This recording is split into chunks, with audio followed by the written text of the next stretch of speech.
જય જોહાર, જય આદિવાસી। આજના ગુજરાત જોડો અભિયાનના કાર્યક્રમમાં અહીં મારી સાથે ઉપસ્થિત વિદ્યાર્થીઓના યુવા નેતા એવા યુવરાજસિંહ જાડેજા, સાથે છોટાઉદેપુરના આમ આદમી પાર્ટીના જિલ્લાના પ્રમુખ એવા રાધિકા રાઠવા, સાથે છોટાઉદેપુર વિધાનસભાના પ્રભારી એવા વિનુભાઈ રાઠવા, સાથે આજે ખૂબ મોટી સંખ્યામાં કાર્યકરો સાથે આમ આદમી પાર્ટીમાં જેમનું આપણે સૌએ સ્વાગત કર્યું છે એવા આ વિસ્તારના તાલુકા પંચાયતના કારોબારી અધ્યક્ષ એવા રાજેશભાઈ રાઠવા, સાથે તમામ તાલુકાના આમ આદમી પાર્ટીના પ્રમુખશ્રીઓ, મહામંત્રીશ્રીઓ, ઉપપ્રમુખશ્રીઓ, સંગઠન મંત્રીશ્રીઓ અને મહિલા મોરચાના તમામ પદાધિકારીઓ, આજુબાજુ વિસ્તારમાંથી પધારેલા પદાધિકારીઓ અને મોટી સંખ્યામાં આજે વરસાદી માહોલ છે છતાં અહીંયા ઉપસ્થિત રહેલા આ વિસ્તારના વંદનીય પૂજનીય વડીલો, યુવાનો અને માતા બહેનો, આગળ તો વક્તાઓએ ઘણું કીધું હશે। સૌપ્રથમ તો તમારી માફી માંગીએ છીએ કે પંચમહાલ જિલ્લાના ઘોંઘંબા તાલુકાની બાજુમાં એક કાર્યક્રમ હતો અને ત્યાં ઘણો લેટ પડ્યા છે, ત્યારે મોડું થયું છે, પણ તમારો જે ઉત્સાહ છે, તમારો જે ભાવ છે એ જોઈને ખરેખર અમને પણ આ ભાવ અહીંયા ખેંચી લાવે છે। ત્યારે સાથીઓ વધારે હું વાત નહીં કરું, પણ તમે જોયું હશે અમારા જેવા અહીંયા કેટલાય યુવાનો છે। એ યુવાનો હોય કે અમે બધા હોય, જ્યારથી અમે જાણતા અને સમજતા થયા છે ગુજરાતમાં ભારતીય જનતા પાર્ટીનું સરકાર છે, એમનું શાસન છે, પણ આટલા 30 વર્ષના શાસનમાં એમણે શું આપ્યું છે આપણને? મેં અહીંયા છોટાઉદેપુરની જનરલ સિવિલ હોસ્પિટલમાં ગયા વર્ષે મુલાકાત લીધી હતી।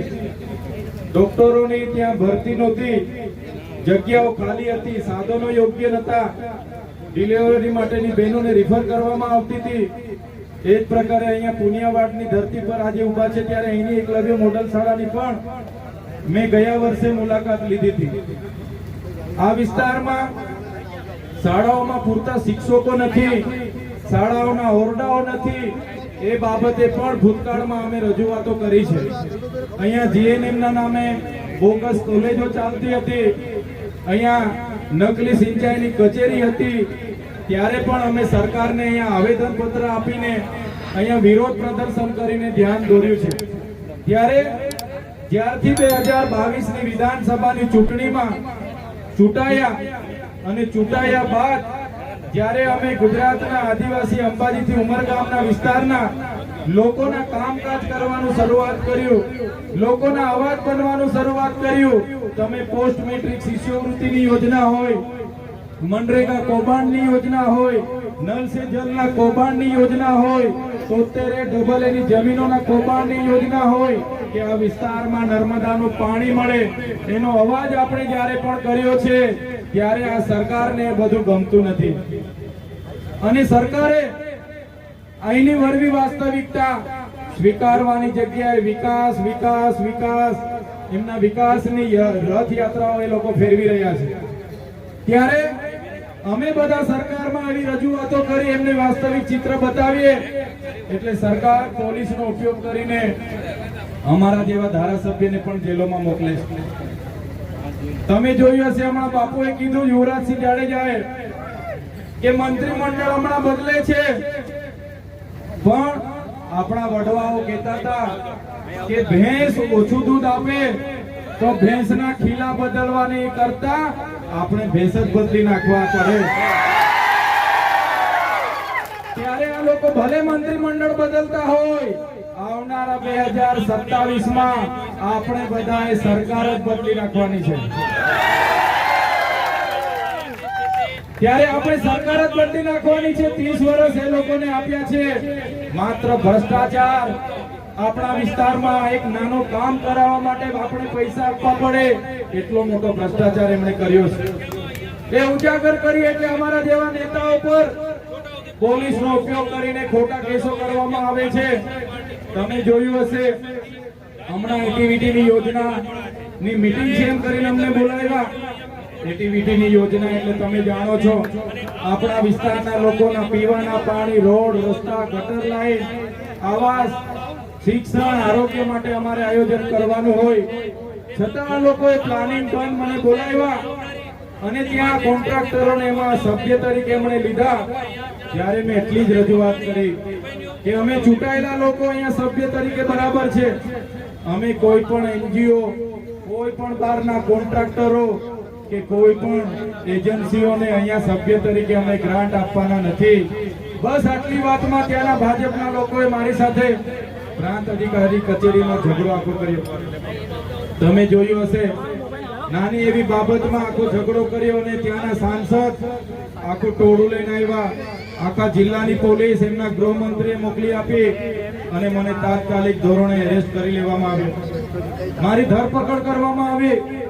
ત્યારે તમે જોયું હશે જે પ્રકારે પોલીસે મારી સાથે વર્તન વ્યવહાર કર્યો, ધક્કો માર્યો, ધક્કા મૂકી કરીને ઘસડીને જીપમાં બેસાડીને લોકો લઈ જવા લાગ્યા. મારા પરિવારના લોકો મને મળવા માટે આવ્યા, મારા સાથી આગેવાનો મળવા માટે આવ્યા, પણ ભાજપના નેતાઓ એમના ગૃહમંત્રીનું પોલીસ પર એટલું બધું દબાણ કે આખી રાત રાજપીપળાની જેલમાં રાખવામાં આવ્યા. પણ ઘરેથી લાવેલા ટિફિન કે કપડા કે કોઈ વસ્તુ મને આપવા નહીં દીધી. એક સામાન્ય બાબત જ્યારે બને તો મામલતદાર બેઠા હોય અને મામલતદાર ત્યાં તમને અડધા કલાકમાં જામીન આપી દેતા હોય છે. ત્યારે આવી સામાન્ય બાબતમાં પણ 307 જેવી ગૃહમંત્રીના ઈશારા પર ગંભીર કલમો નખવામાં આવી અને એ કલમોના આધીન મને સેશન કોર્ટમાં રજૂ કરવામાં આવ્યો. સેશન કોર્ટમાં મારા વકીલો જે મેં કર્યા હતા મારા કેસ લડવા માટે, એ વકીલો ગેટ પર આજીજી કરે કે સાહેબ અમે ચૈતરભાઈના વકીલો છે, અમને અંદર જવા દો, અમે કેસ લડવા માટે આવ્યા છે. છતાં પોલીસ પર એટલું બધું ગૃહમંત્રીનું દબાણ કે પોલીસ એક પણ વકીલને અંદર નહોતા આવવા દેતા. આજીજી કરે અને બાદમાં કોર્ટમાં મારા જામીન રદ થયા. તમે સોશિયલ મીડિયા, મોબાઈલના વિડીયો થકી જોતા હશો સામાન્ય બાબતમાં નર્મદા જિલ્લાનો વતની એટલે મને નર્મદા જિલ્લાની જેલમાં રાખવા પડે, એની જગ્યાએ મને વિતાડવા માટે સેન્ટ્રલ જેલ વડોદરા, જે સયાજીરાવ ગાયકવાડે બનાવેલી જેલ, અંગ્રેજો વખતની જેલમાં મને રાખવામાં આવ્યો. ત્યાં 1600 થી 1700 પાકા કેદીઓ, કોઈને 10 વર્ષની સજા પડે, કોઈને 15 વર્ષની, કોઈને 20 વર્ષની, કોઈને આજીવન પડે, કોઈને ફાંસીની સજા પડે, કોઈ આતંકવાદની પ્રવૃત્તિમાં પકડાય, કોઈ ગોધરાકાંડમાં પકડાય. એવા કેદીઓ સાથે એકલા કોટડીમાં હાઈ સિક્યુરિટીમાં મને રાખવામાં આવ્યો. એક અંધારી કોટડીમાં, અંદર ટોયલેટ, બાથરૂમ, અંદર પીવાનું પાણી, અંદર જ જમવાનું આવે એટલે સવારે ખોલીને પકડી લેવાનું અને જેલનું જમવાનું, જેલની સાદડી પર ઊંઘવાનું. એમ કરીને ઘરના મળવા આવે, મુલાકાત નહીં આપે. મારા આગેવાનો બરોડા જેલ પર આવીને આખો દિવસ બેસે પણ સરકાર મુલાકાત નહીં આપે. ઉપરથી એટલું બધું ગૃહમંત્રીનું દબાણ કે મને એ પ્રકારની જેલમાં એમણે રાખવું પડ્યું. તમે જોયું હશે જેલમાંથી છૂટ્યા બાદ અને જેલ દરમિયાન પણ મેં જેલ બદલીની માંગ કરી હતી મારા વકીલે.